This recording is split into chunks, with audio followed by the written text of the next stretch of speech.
Welcome to the Interlocutor podcast. This is Tyrell Cameron Eskelson.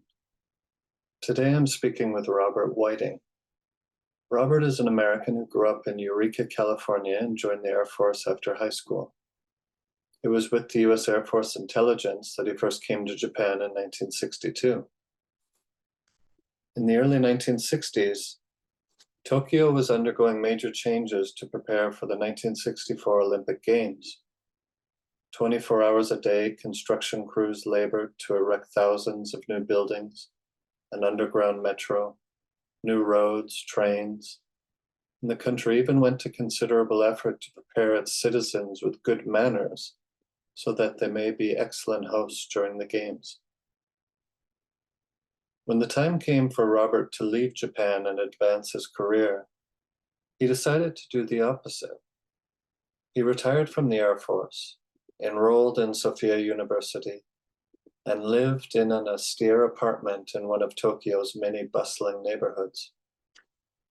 In addition to the city's vibrant nightlife, Robert discovered baseball to be an excellent way to learn about this culture in which he was immersed. And if you think about it for a moment, it makes good sense. As an American, Robert understood baseball well. Considering it was the same game being played in Japan, there had to be many similarities. But Robert also became fascinated by the differences in how the Japanese approached the game of baseball.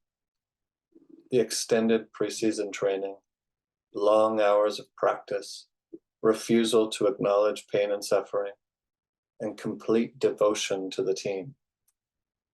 Robert learned Japanese kanji from reading the baseball columns in the morning paper, and learned to speak Japanese by discussing baseball in the street with strangers.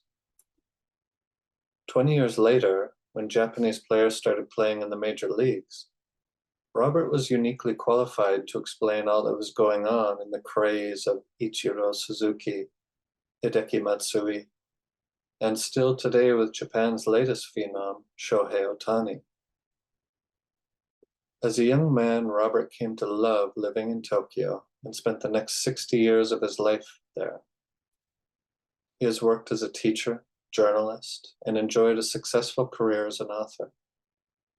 I met with Robert to have a conversation about his recently published memoir called Tokyo Junkie, 60 years of bright lights and back alleys and baseball. We began our conversation by talking about his upbringing. So with that, here is Robert Whiting. You were born in 1942 during the Pacific War. Did your father serve in World War II? He was in the Navy, right? He was on a ship in Guadalcanal. Okay, in the Navy. Yeah, And so he was, he was a gunner's mate or something like that. mhm. He never talked about it, the war. He was, very close-mouthed, like a lot of World War II veterans were. He came in, he was in Guadalcanal right after the big battle. He came in on cleanup, and it was pretty brutal. I imagine so. But he moved to family came back. He was stationed in California where he got out of the service, brought the family out to California, Santa Rosa. And that's why the family moved from New Jersey to Eureka, California? He was working for a company that opened up a branch in Eureka, and they made him manager. I see. And then that company went bankrupt. So he wound up working two jobs. But, I don't know if you've ever been to Eureka, but it's very remote. It's a nice area. Mm-hmm. Fishing and logging community on the water. It's the only harbor between San Francisco and Portland. Is that right? Okay. In the heart of the redwood forest. It's just a beautiful area. Yeah. And so you grew up there in the 1940s and 1950s. You said in your memoir that your father was a Eisenhower Republican, and you sort of That's right. adopted that thinking Right. as well. What eventually led you to choose the Air Force? when you joined and when you were 18 or 19? What led to that decision? Well, I was living at home and I was going to school. I was having a terrible time. I wasn't getting along with my parents at all. Mm-hmm. And I just had to get away. Just had to get out of that environment. So I basically ran away from home and joined it. The Air Force was the first thing that came to mind. Mm-hmm. So I joined, and they sent me to, you get in the Air Force, they give you this battery of tests. You do nothing for a week, but just take tests on every imaginable Mm-hmm. thing, knowledge, aptitude, general understanding of life. And so they put me in this spy school, electronic intelligence school, and they sent me to Japan. I was at this base outside Tokyo that was top secret, run by the CIA, and I was analyzing the flights that the CIA made over Russia, these huge flights. Mm-hmm. And then so I would come down to Tokyo on the weekends. It's just when you're 19 years old and you're in one of the largest cities in the world, it just did everything you can imagine. Plus, they were just in the process of getting ready for the Olympics, so they basically tore the city apart and built a new one. So Mm-hmm. it was a really fascinating thing to watch and to be a part of. Yeah. Well, While growing up in Eureka, do you have memories of the Korean War and the developing Cold War being part of your formative years at all, or did that not come until joining the Air Force? Well, I mean, the Cold War was a big deal. Yeah. So I remember my memories of the United States sort of start with the Eisenhower administration. My father was a big fan of his. I remember him showing me the cover of the New York Daily News Sunday edition was a photograph of Dwight and Amy Eisenhower, saying, "There's your next president of the United States." Mm-hmm. And so, you grew up with the idea that communism was evil and the Soviets were the enemy, the Soviet Union. And so I joined the military. The government was saying that they weren't spying on the Russians, but that's in fact what they were doing. They were illegally entering their territory. Yeah. But they were doing it 3 times a week. They were also flying these low altitude missions over China. And that was our job. We get these big 2-inch, 16-channel tapes and with photographs, and we had to analyze the radar. The idea being if America had to invade Russia or China, they had to know what their missile defense systems were and where the radars were located. And that was in 62, 63, and 64. You were a part of that? Yes. Okay. Until 65 and early 65, I got out. But I was there during the Cuban Missile Crisis, which was really scary. We all thought that was, there's a chance we'd all die because we were on the target list of the Russians. This big intelligence center, and we had all these invasion plans mapped out there. Based on where the radars were. Yeah. I mean, I wrote about this in the book. I had to read out a tape of a pilot who got shot down and killed. This agent went in and got the black box and brought it back, and I had to read it. I had to listen to the guy die. Wow. But you could hear the normal procedure when a plane took off. They'd enter across the coast, and you could hear this early warning radar, low pulse repetition frequency rate once every 30 seconds. And then you go further in and you hear this bip, bip, bip, bip. That was what they call a height finder radar, which would gauge the altitude of the plane. And you go a little bit further, you hear what sounds like a fax machine. Mhm. Saying, and that was a fire control missile lock on, fire control radar. And when you heard that sound, that meant the missile was locked on, and you had like about 10 seconds to get out of the way. And the pilot said would have to take evasive action. And this particular pilot was too late. He just heard the sound, and the guy said, "I'm sorry, goodbye." Oh dear. Died. So they sent in an agent to find the plane and get the black box and bring it back, and then I had to handle it. That was over China that happened? That happened over China. That was a low altitude flight. Okay. The U2 flights 3 times a week were over Russia. Those are 60,000 feet.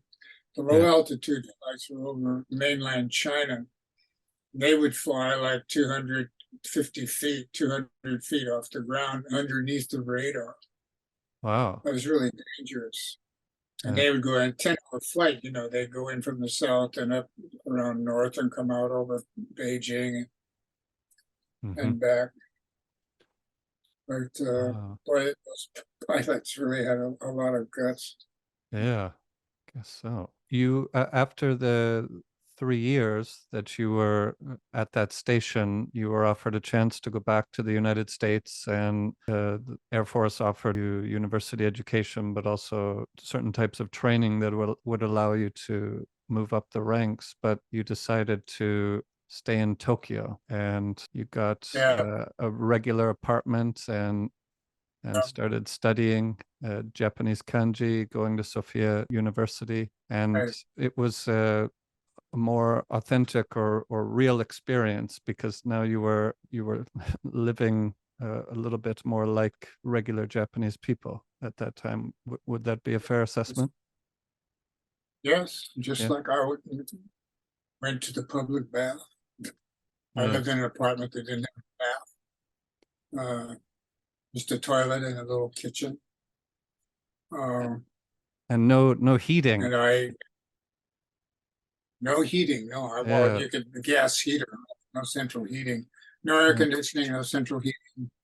But it didn't bother me. I was young and stupid, I didn't know anything. But I figured, well, it's a place like Northern California wasn't really that cold. Mhm.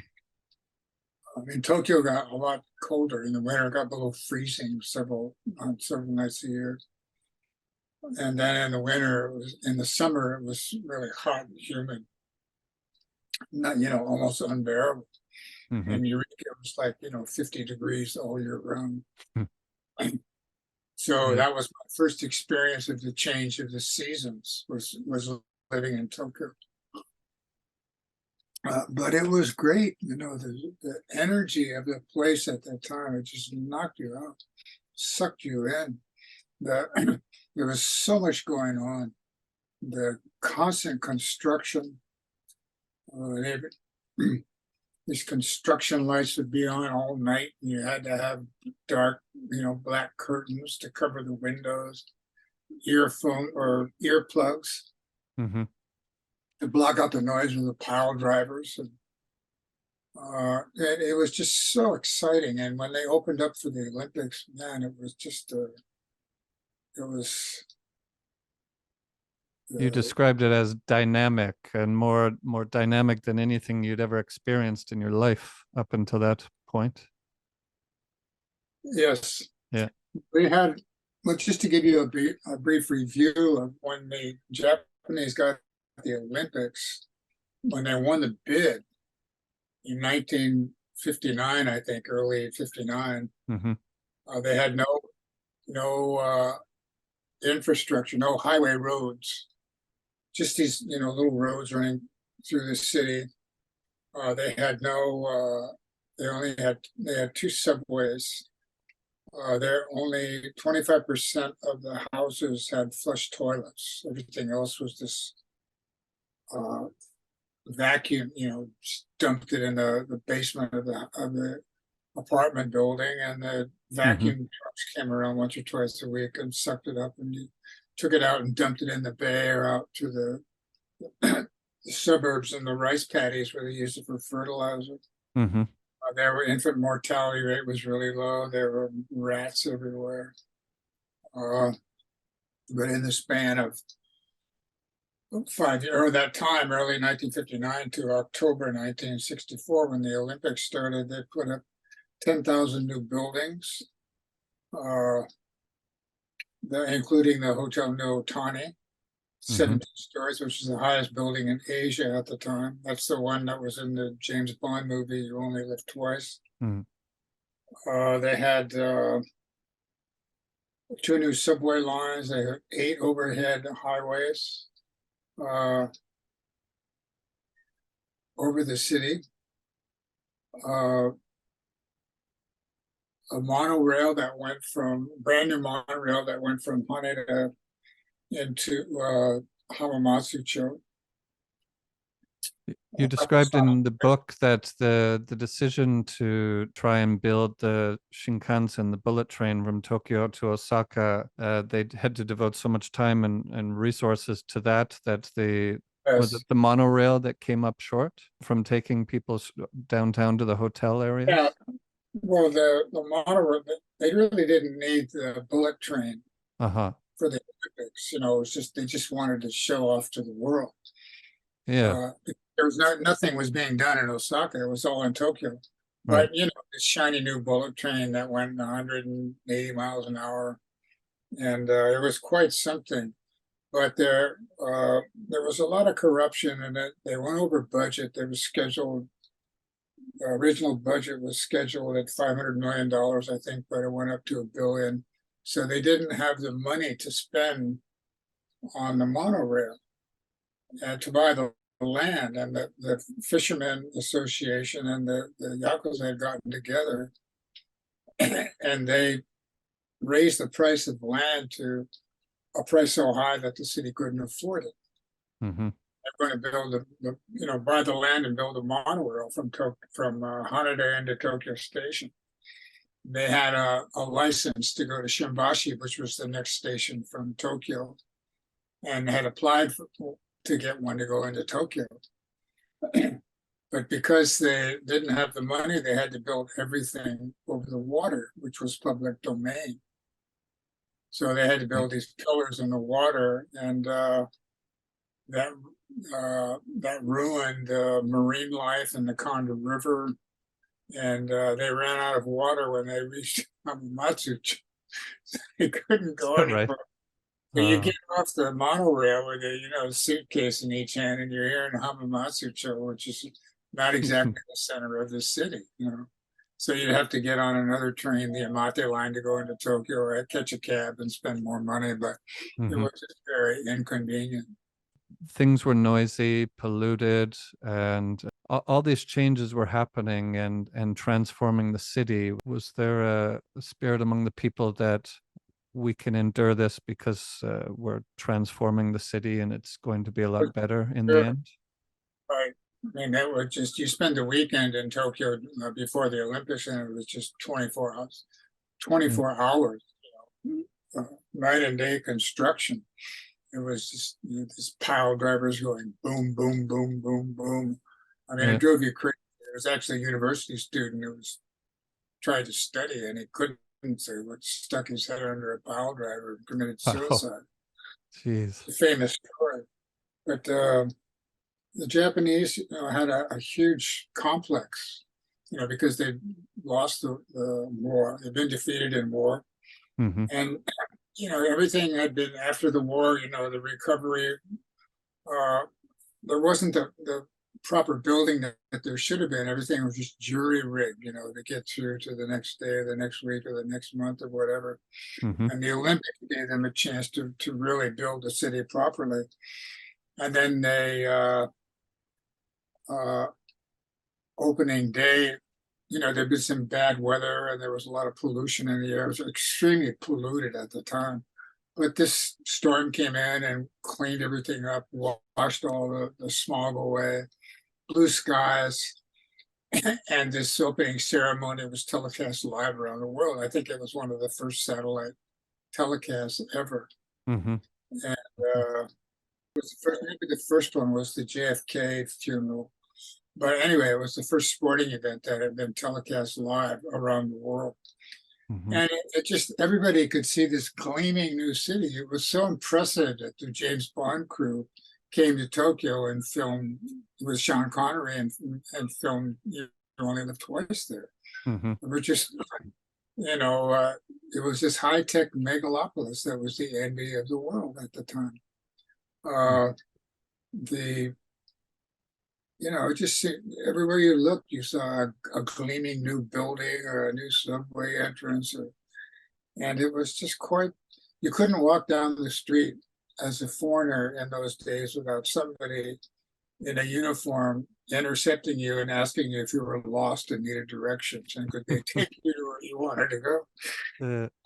And plus, they had the 5 new hotels opened up. 5-star hotels. There was the Otani, the Okuda, the Prince, I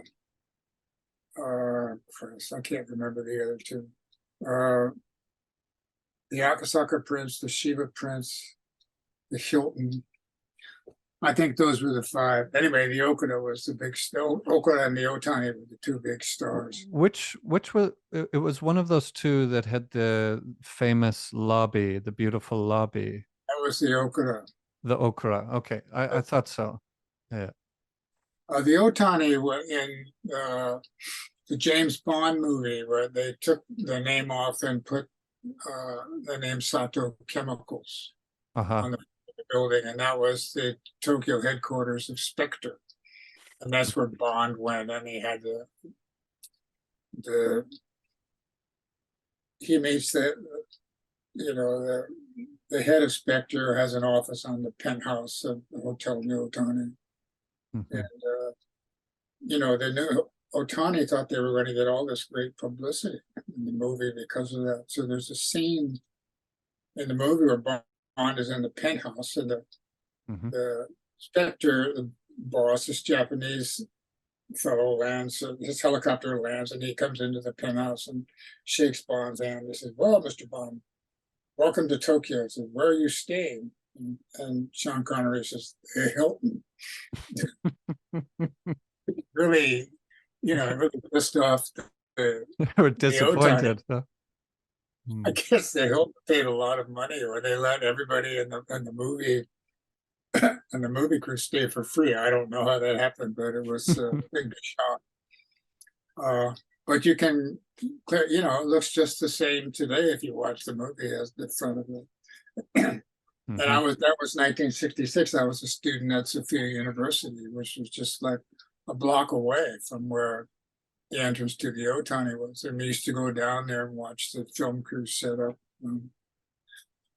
But it was just so exciting. There were more bars and restaurants and nightclubs in Tokyo than any other city in the world. You couldn't hit them all because by the time you finished, the first third or so would all be torn down to be new ones put up. Mhm. It's constant change, but it was just such a thrilling, exciting place. You just got a high from being in the city. I loved it. Loved every minute of it. Right before Sophia University, you started English tutoring while you were still on active duty, and that's when you tutored the plastic surgeon. Is that right? That's right. Yeah. He said something interesting that I'd like you to comment on. He said that I just need to find it to make sure I get it right. That the problem with Japanese people is that they don't know how to be equal. They can either kiss your feet or sit on your face. And I thought that was quite an interesting, perhaps generalization, but coming from Japanese man was an interesting comment. And over the years, how do you look back on that comment and assess what he said? Well, I think that's true. Yeah. Everybody in Japan has a name card.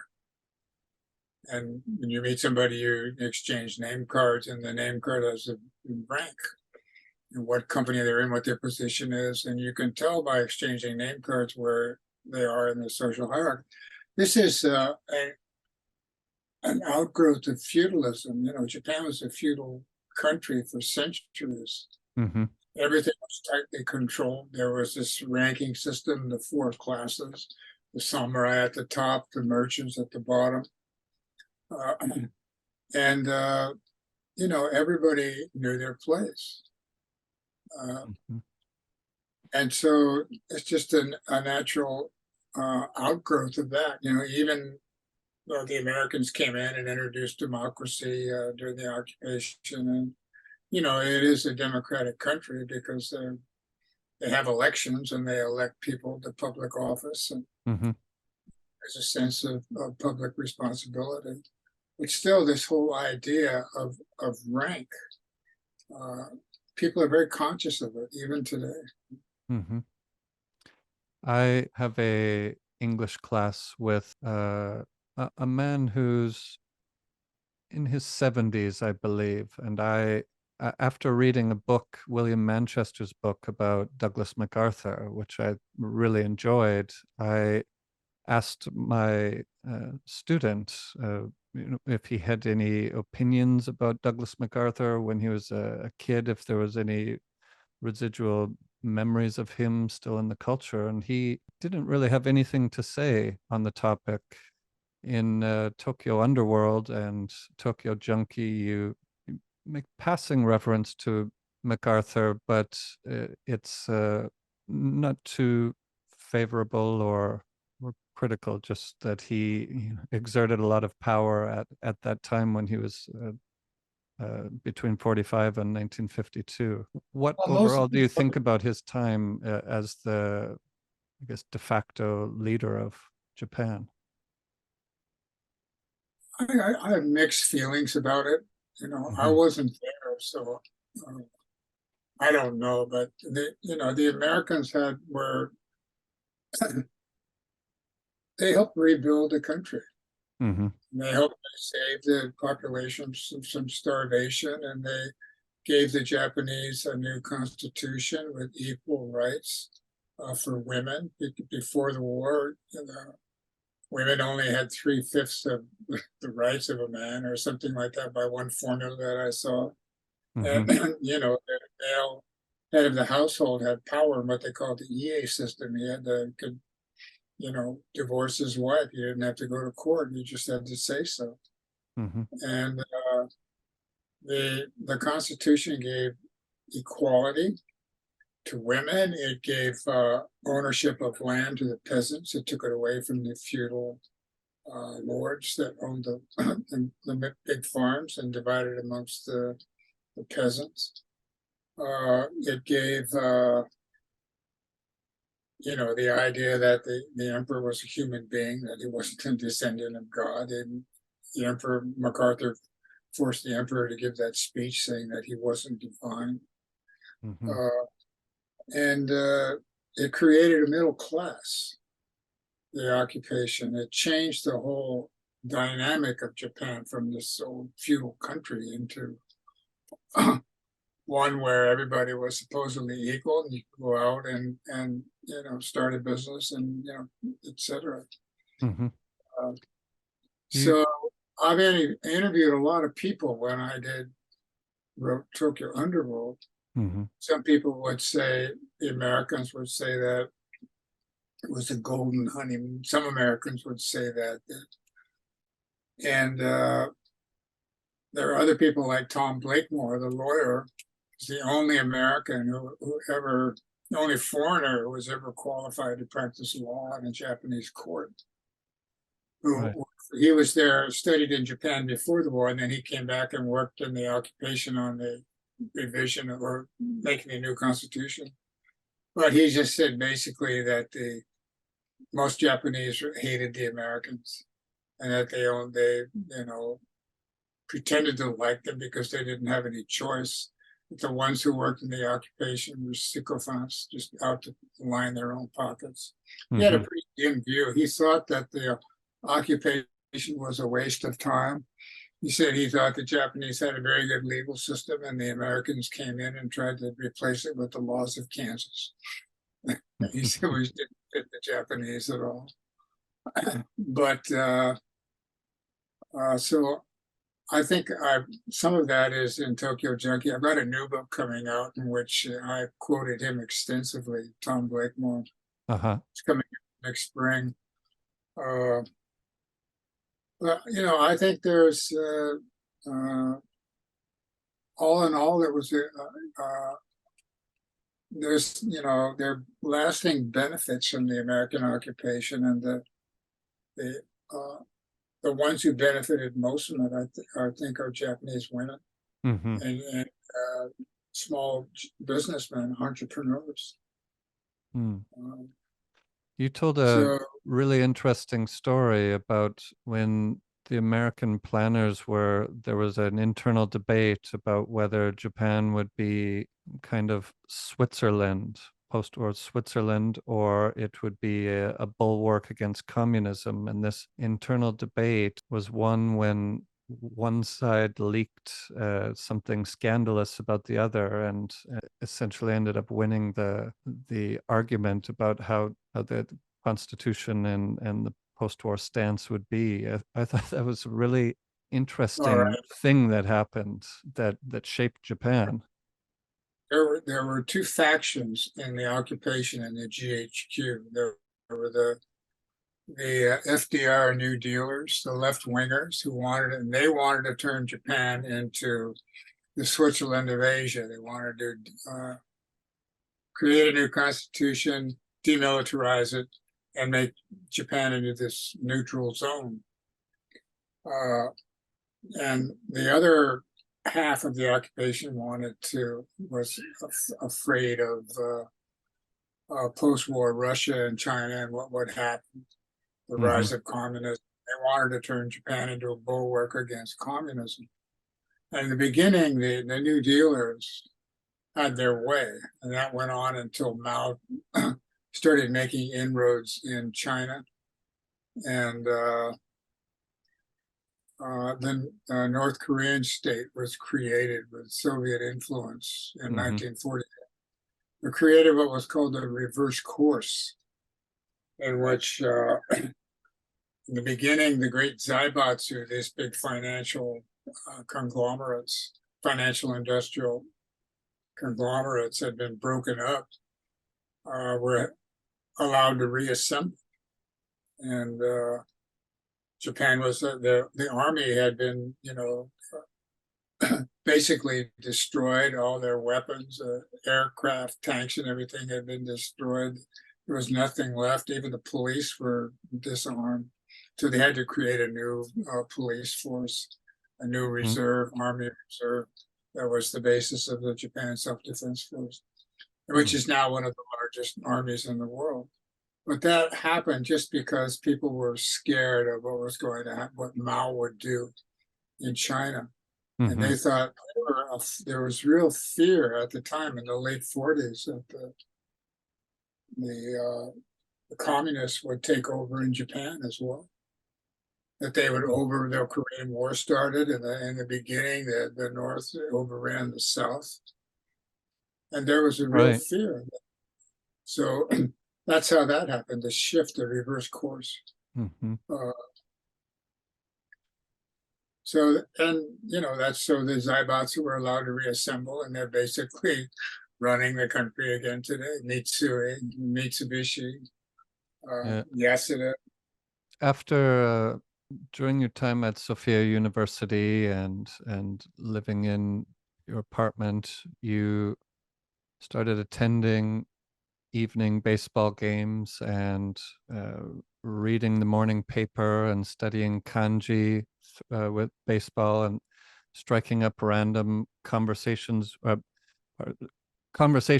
baseball with random people in the streets because it was such an easy way to strike up a conversation with people. And you started getting your first real connection with Japan through the lens of baseball and started learning about Japan through baseball. And over that 10 years or so, it wasn't until you moved back to the United States and your friends encouraged you to write a book about baseball. That Right.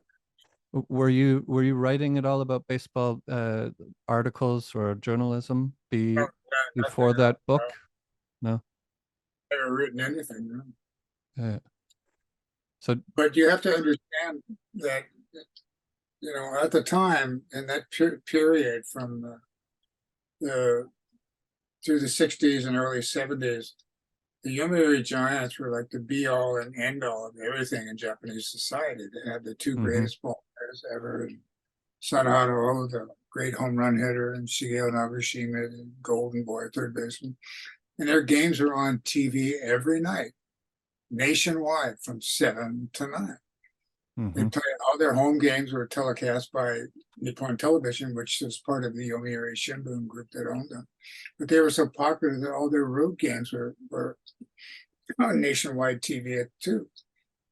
So everybody was watching, and they had 25, 30 million people a night would tune in to these games. Everybody was watching. So you just get in a cab and say, "What's the score?" And the driver would be listening to it, and he'd tell you. Or you go into a bar and there'd be a TV in the corner and the game would be on, and you say, "Well, anybody hit a home run?" And so it's just a natural thing. And because I wanted to know more, I started, buying the sports newspapers. I got myself a kanji dictionary, and I would try to translate articles, and I was studying Japanese at the university. But when I moved to New York, my degree was in political science. I wrote a thesis on the LDP. Nobody was interested in that. Nobody was interested in the labor unions or, the tea ceremony or kabuki. When I started talking about baseball, so there's a hitter named Sadaharu Oh who practices with a samurai sword every night. He suspends a piece of paper from the ceiling and tries to cut it in half, which is very difficult to do because the sword is heavy and the force of the air blows the paper out of the way. So you have to break your wrist at just the right moment. And they have their training, baseball training was much more intense than American major league camps were. You start out in, voluntary training in January, 8, 9, 10 hours a day during the freezing cold of February. They'd have these drills like the 1,000 fungo drill where you had to field ground balls for 2 or 3 hours until you dropped from exhaustion. It's a test of your fighting spirit. You reach your limits and then try to surpass them. It's a thing from the martial arts. The Japanese had grafted the philosophy of the martial arts onto baseball in that late 19th century, and it colored everything they did. And you could see this whole idea of dedication, self-sacrifice, development of spirit that permeated every aspect of Japanese society. The educational system, or in primary school and junior high school, there were no janitors because the students were expected to keep the school clean. It was part of their education. Or the business, the giant corporations where unpaid overtime was the rule. The company contract said workers, work from 9 to 5, but nobody went home at 5. They'd stay till 8, 9, come in on weekends, go have to golf with the department director on Sunday.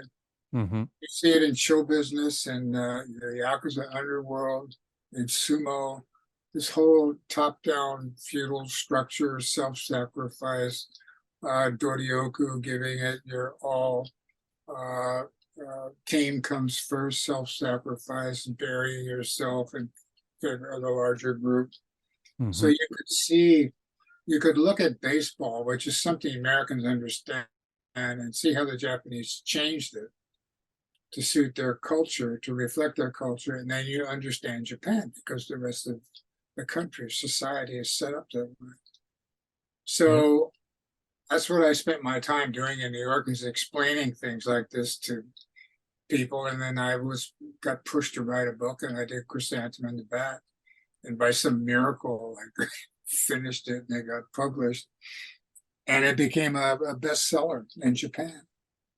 So, Yeah, and the rest is yeah, it's quite incredible that what was the writing process like for that first one, the chrysanthemum and the bat? Because when someone first takes a go at writing, persevering through that can be difficult. The amount of editing that needs to be done and rewriting and learning how to write in a way that the way we speak conversationally, oftentimes we tend to write that way in the beginning, and so going through those learning processes, how was all of that experience in writing that first book? well, Chrysanthemum Bat was really a badly written book. Parts of it were good, like the chapter was published in Sports Illustrated. That looked pretty good. Another one was published somewhere else. But I didn't know how to write. I just tried to copy what other people did. I tried to write like I talked and tell a story. And the contents were good because I had a lot of, I did a lot of research and I had a lot of interesting stories. I did a lot of interviews for it. The writing itself was pretty bad. But after that book came out, the phone started ringing and I got a lot of offers to write stuff. So over the years, I put in my, what Malcolm Gladwell calls the 10,000 hours. Yeah. I learned how to write. I learned about structure, which is the key thing. Everything has to have an algorithm, algebraic equation. And once that dawned on my thick skull, then I was able to write a lot more easily. I used to think in the beginning, I thought if you have an interesting story, a snappy quote or something, then that's all you need. But that stuff just gets in the way. You've got to have the structure, the theme, the argument you're making, the central question you're answering. Right. With You Gotta Have Wa, you were cognizant of the fact that you had to be able to summarize what you were doing with this book in one sentence, and you did that before you even began it, right? Right. Yes. Yeah. That's the most valuable lesson I learned. That one sentence thing. Can't say it in one sentence. You're not ready to write it. Yeah. With Tokyo Underworld, I enjoyed the stories about Ricky Dozan because I don't know anything about wrestling, so I thought that was interesting. But after reading further, I realized that Nick Zapetti is the thread that's tying this book together. And in Tokyo Junkie, you explained how you came to get that information, that it sort of found you rather than you searching it out, right? What was it like sitting down with him? You said for 40 hours listening to his stories about living in Japan since the occupation time. Well, he was a great raconteur, and he would say, I used to eat at his restaurant. I was a little scared of him. I never talked to him. And people, you hear these stories about him in the Yakuza and the underworld. But so he just came up to me one day with a copy of You Gotta Have Wa and said, did you write this book? And I said, yeah. He said, well, I've got a story for you. So, so he sat down and told me this incredible story about his life. He would say anything, he'd tell you the most intimate details of his life. And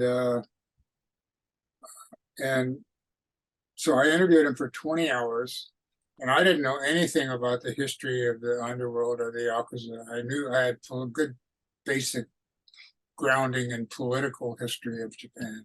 I didn't know anything about professional wrestling because he would tell me these Ricky Dozan stories. And I wasn't quite sure whether any of his stories were true. He sounded, half of it sounded like. But I went around and I went to the Oyasoichi Bunko in Shibuya, which is all the periodicals and postwar. And I checked everything out about what he said about the Tosei Kai, the Yakuza, and Ricky Dozan. It was all true. I expanded my understanding of that particular universe. I interviewed people who knew Zappetti.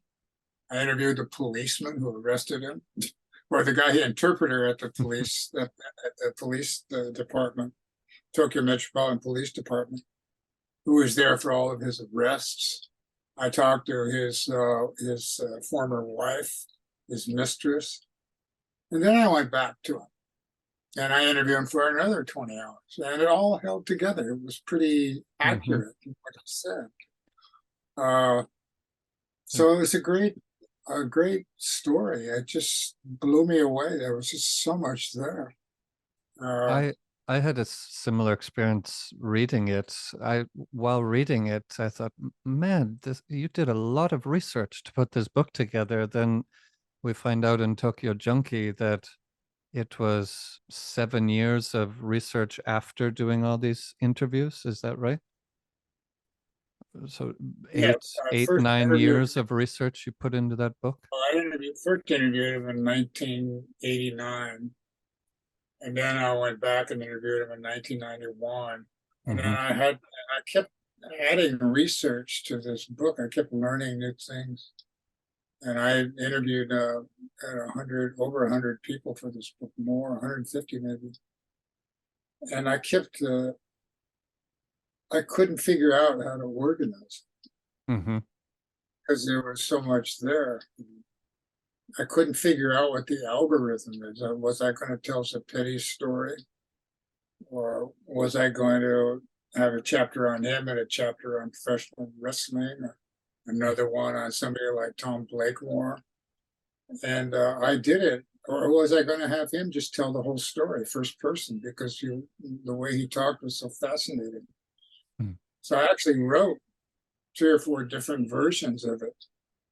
But the Zappetti talking version didn't work because the political stuff had to be explained, and it didn't sound right coming out of his mouth because he didn't really understand it himself. So I finally got it. It finally hit me one time. I was just sitting there, and it's like a bolt of lightning. What it was. So this is a book about how greed unites people across cultures. That's the thing that brings all these disparate characters together. Once I had that down, then I was able to put together the final draft. And then I finished it in 1996, 97, and my editor was Linda Healy at Pantheon and Random House. And her husband, with J. Anthony Lucas, he's famous Pulitzer Prize winner, committed suicide. And so it just sat on the sidelines for a couple of years. It didn't come out until 1999. And she left the company and somebody else picked it up.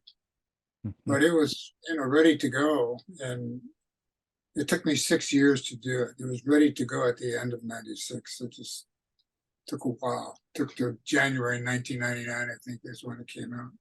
Yeah. We haven't yet talked about what went on with Japanese baseball in the 1990s, which you, having reported and studying Japanese baseball for 25 years already, you were really primed to interpret this big change that happened. And that was the pitcher Nomo deciding to come to the major leagues and play in America.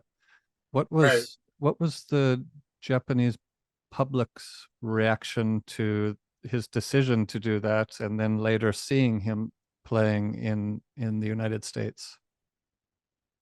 Well, he was a big star. He was, in the prime of his career. And so when he said, I'm leaving, they found a loophole in the player's contract in which he could just basically say, I'm going to retire. Then I'm going to go to America and play. And there was, universal condemnation of him in Japan. Everybody. He told me later, even his own father stopped talking to him. They call him a traitor. But then that went on for about 6 months, and then he played in his first game, and he pitched 5 shutout innings against the San Francisco Giants, and that was on nationwide TV in Japan. They showed it on these big jumbotrons in front of the train station. Attitude changed just like that. Mm-hmm. Hey, that's a boy over there. Hey, he's beating the Americans. Wow, this is great. So, you know, he went from being public enemy #1 into this, you know, unbelievable national hero. Mm-hmm.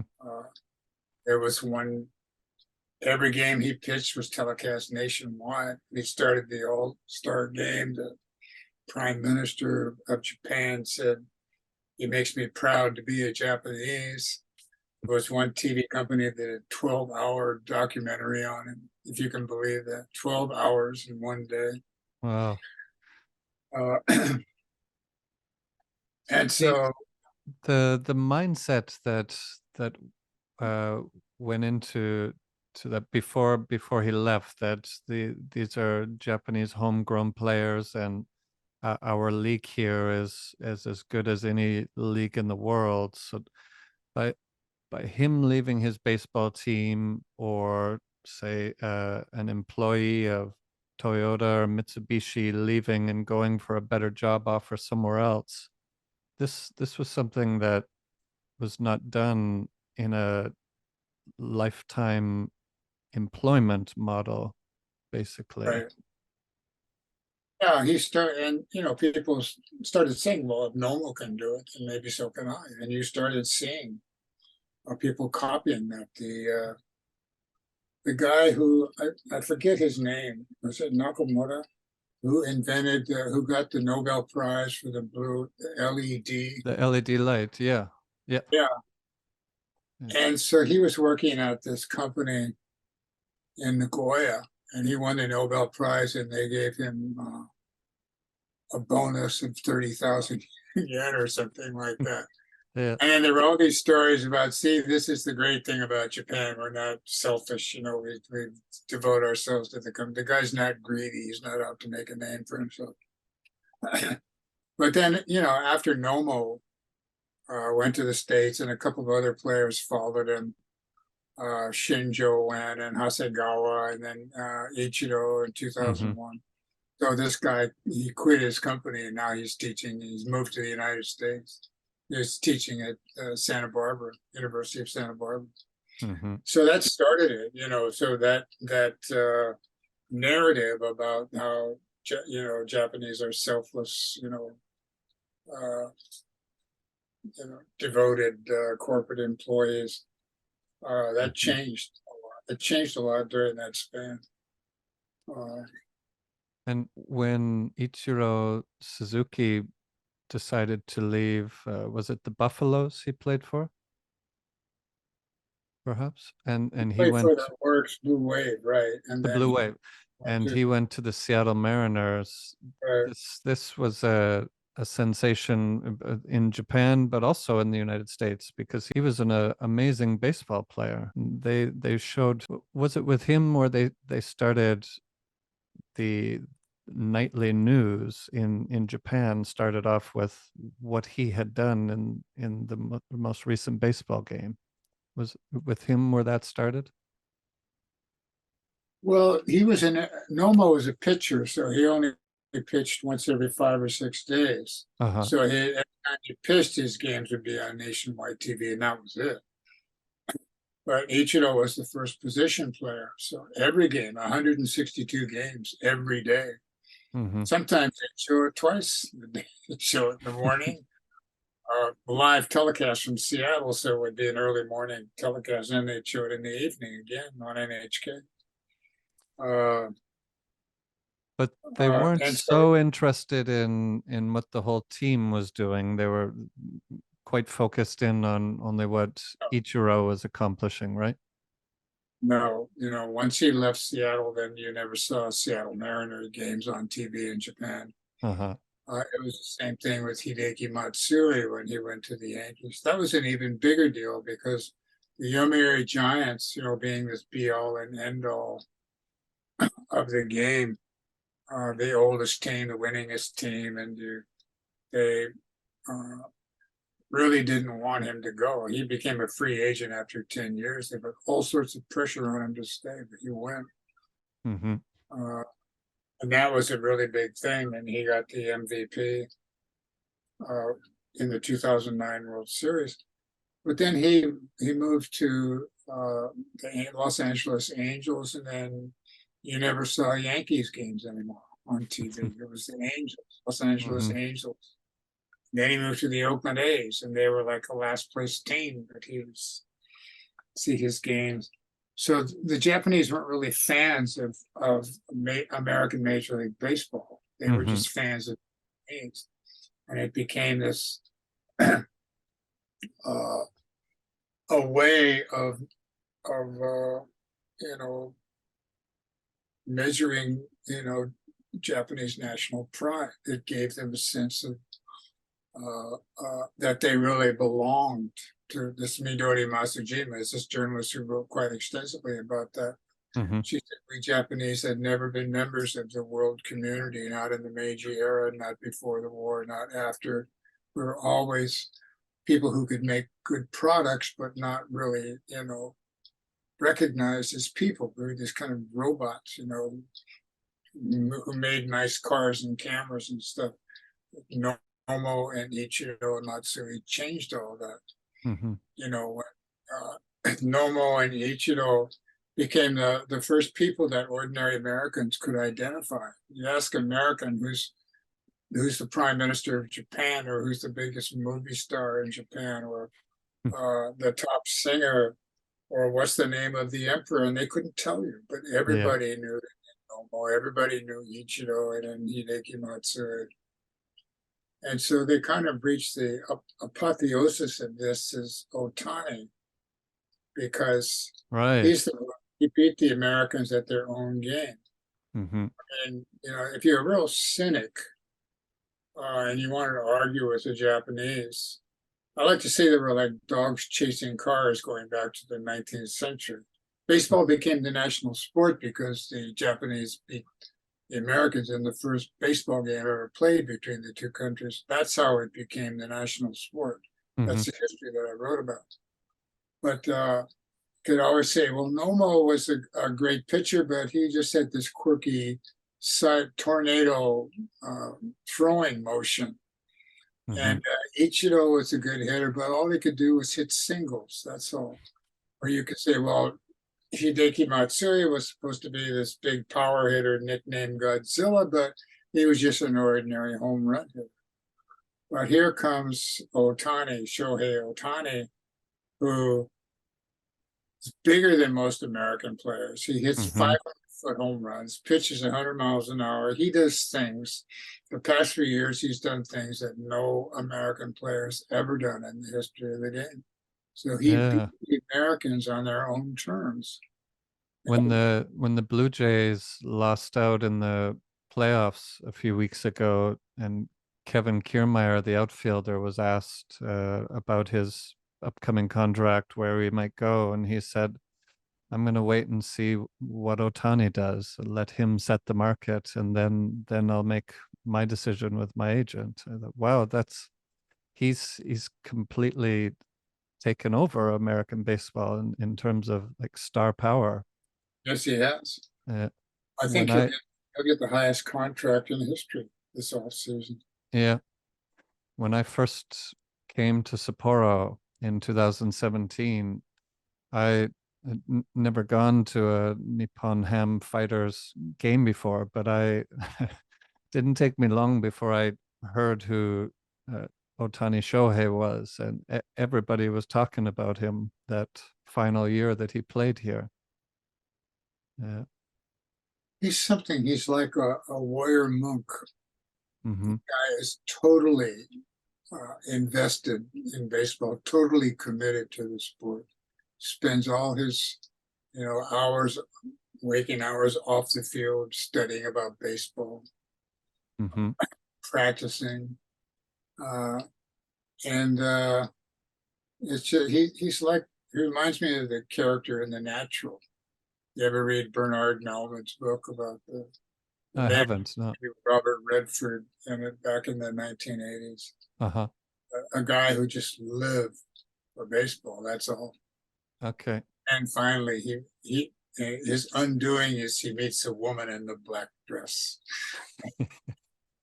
And she winds up, he falls for her. She winds up shooting him, and it ruins his career. Wow. And he comes back at the age of 40 and one last. But I always compared Otani to that. I don't think I think he's ever had a date. Is that right? I think so. Yeah, I asked the writers who cover him. I said, "Well, does he have a girlfriend?" And they said, "Yeah, it's his interpreter. He spends all this time with his interpreter." But it's refreshing that there's, and the guy doesn't care about money. He Mhm. could have. I know his agent cares a lot about money, but he could have, if he'd waited a year before coming to America, or waited a couple years, I think he could have got a huge contract. But he Mhm. just wanted to come and play against the best in the world. So he Mhm. took a lowball contract to do it. Just posted. Hmm. I think he signed for, I don't know how much, $500,000 or something like the minimum. Is that right? Wow. It's very low. He could have gotten 20 times that much. Probably one of the highest Waited. value contracts ever signed in terms Absolutely. of what you're getting for how much you're paying for. It's I think incredible. they raised him to 3 million. Uh-huh. And then after last year, they gave him a $30 million. They raised his salary to $30 million this year. Wow. I think it's quite possible he'll get a 10-year, $500-600 million contract. Is that right? I think they'll make him a closer as a pitcher. You wrote a piece about that, right? Yeah, In your it's, Substack. Yeah. And makes sense because you have two major surgeries on your arm. It takes something out of you, and mhm. it just seemed to be better, less stress on the arm for him to be a late inning closer. Yeah. Yeah. So towards the end of Tokyo Junkie, you talked about the tsunami and what happened with Fukushima, and then the coronavirus and how Japan dealt with those situations.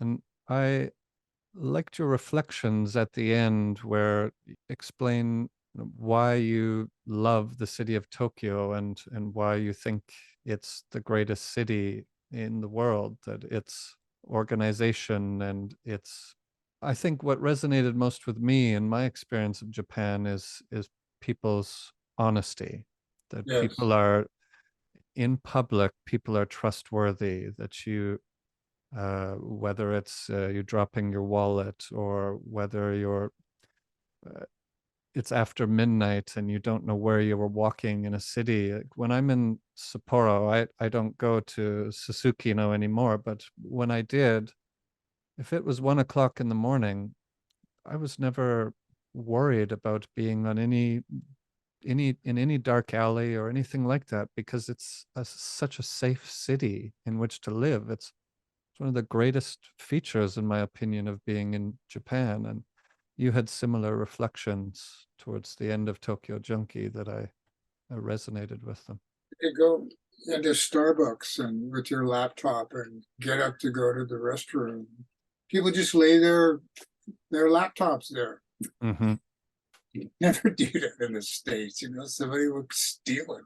Right. Yeah. Eat for 2 minutes, it's be gone. And they just don't. It's so refreshing. They teach kids in elementary school in Japan, to value that if you find, like they'll say, you find 10,000 yen lying on the street and you pick it up and you buy some candy and some toys with it, And then you find out later that that 10,000 yen belonged to a guy who was taking his sick cat to the vet. Mm-hmm. Went to the vet and he couldn't pay the bill. So the doctor wouldn't treat the cat and the cat died. He said, that's your fault because you picked up that 10,000. Mm-hmm. You know, and so they have the Koban, you know, the police box system where you can, you know, take lost money. Mm-hmm. You know, the Tokyo Station, not Tokyo Station, no, the Tokyo Metropolitan Police Department, Mm-hmm. I think regularly takes in something like $35 million a year in cash that's turned in by people who found it. I just think that is so mind blowing. Even after all these years, it's heartwarming, and I'm just so impressed with that aspect of Japan, with the Japanese. Yeah, and you speak about that being taught in the school system, that they're not just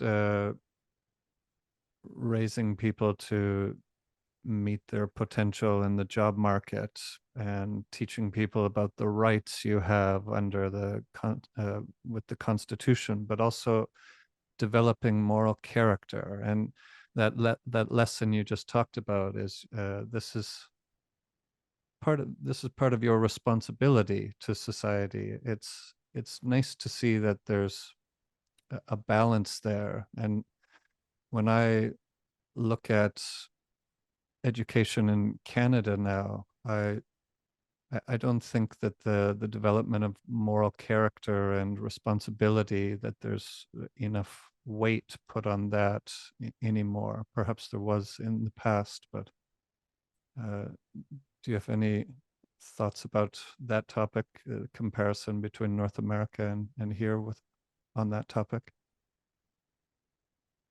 Well, you know, the basic difference between America, I've been to Canada many times, but they're sort of similar to the Americans. Mm-hmm. Canadians are a lot nicer, I think, than Americans. The basic difference is in Japan, you're taught to be a member of a group. Considered America, you're taught to be an individual, to speak your mind, to stand up for your rights. And so Americans are always arguing about one thing or another. You know, that's their MO in life. For Japanese, don't like to argue because they consider it makes the other people feel bad. What if you win the argument? Then the other person's going to feel bad. Yeah. You just stay away from this sort of thing. So I don't know. There's good and bad. You know, the Japanese system can be a bit repressive. Mm-hmm. There's not a lot of room for individual creativity. You know, you sort of have to go along with the group. Yeah. You know, even now, some of the younger generation, the contract in their company says 9 to 5, and they get up to leave at 5 o'clock. They get a lot of blowback from the older people in the company. Mm-hmm. Mm-hmm. It's, I don't know.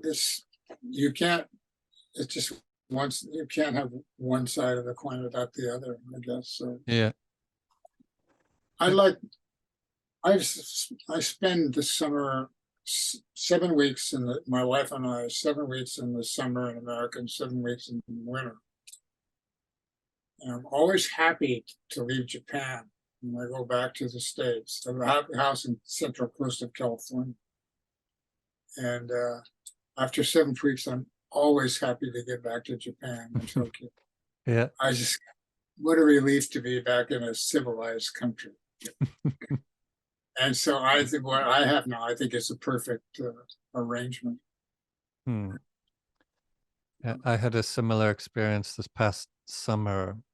During the time of coronavirus, I didn't get a chance to visit home in Canada. And this past summer, I spent 2 months there and had, for the most part, a great time. But I was also really happy to return back to Yes. Sapporo and see the streets where I frequently walk, between the station and home, and that it was comfortable to come back. You're working on a new book now, or what? Yes, I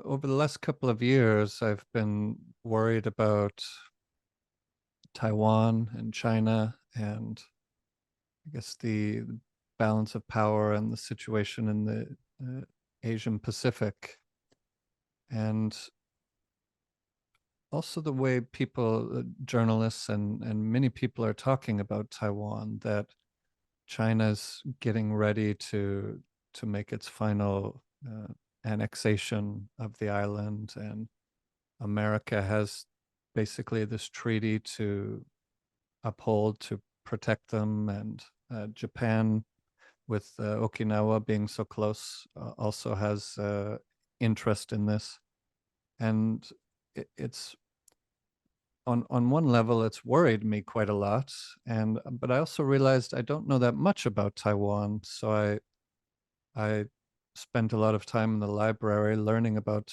the island and its history, its people, and decided to combine that research with traveling to every corner of the Taiwanese islands to talk with people and ask them the questions that I was formulating and not quite sure I had the answers to. I wanted to know what they thought of their situation, how they thought of themselves, and I found that it's quite complicated and nuanced, the answers to all of those. So it seemed to be a really rich topic for study and for my own education, but also to write about as well. And writing about things helps you get your thoughts straight. And so, yes, I've been I got back from Taiwan in the beginning of February this year, so I've been working on the book all this year, and it's getting When's close that to going? done. Yeah.